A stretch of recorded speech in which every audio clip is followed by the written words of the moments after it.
Hi friends, నేను ఈరోజు చేసే పని గొర్రె పొట్టలు మేపడము. మధ్యాహ్నం భోంచేసి గొర్రె పొట్టలు మేపడానికి తీసుకొచ్చున్నాను ఫ్రెండ్స్.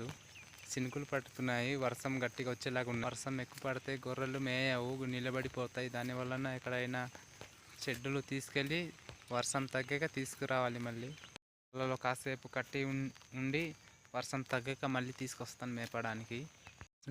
నేను ఈరోజు గొర్రెలు మేపడానికి తీసుకొచ్చున్నాను ఫ్రెండ్స్. ఇప్పుడు గట్టు సైడు గడ్డి బాగుంటే గట్టు సైడ్ నేను మేపడానికి తీసుకెళ్తుంటాను ఫ్రెండ్స్. రోజు నేను చినుకులు పడుతున్నాయి, ఎక్కువ వర్షం పడితే గొర్రెలు హాయ్ ఫ్రెండ్స్, నేను ఈరోజు గొర్రెలు కాయడానికి వచ్చాను ఫ్రెండ్స్. వర్షం వస్తుంటే ఈ చిన్న గుడిసెలు వచ్చి కూర్చున్నాను. వర్షం వల్ల వరదలు ఎక్కువ రావడంతో నేను కూడా మా గొర్రె పొట్టలు తీసుకొచ్చి కట్టేసి కాసేపు రెస్ట్ తీసుకుందామని ఇక్కడ కూర్చున్నాను ఫ్రెండ్స్.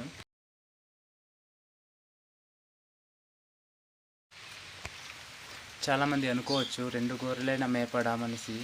మా మధ్య తరగతి వాళ్ళకి ఇదే ఎక్కువ. ఇదే మేము మేపడానికి చాలా కష్టం. నాన్న తందాలు పడేసి మేము మేపి పెంచుకొని అమ్ముకుంటాము. ఇదే మాకు ఎక్కువ అనుకుంటున్నాను నేనైతే. చాలామంది అనుకోవచ్చు ఫ్రెండ్స్, 2 గొర్రె పొట్టల కోసం నువ్వు ఇంత చేస్తున్నావు అనేసి. ఈ మధ్య తరగతి వాళ్ళకి ఇదే ఎక్కువ ఫ్రెండ్స్. 2 గొర్రె పొట్టలు కొనేసి పెంచి అమ్ముకోవడం అనే విషయం చాలా పెద్ద విషయం అనుకుంటాను నేనైతే. మా మధ్యతరగతి వాళ్ళకి ఉన్న వాళ్ళకైతే వాళ్ళకి వేరులే.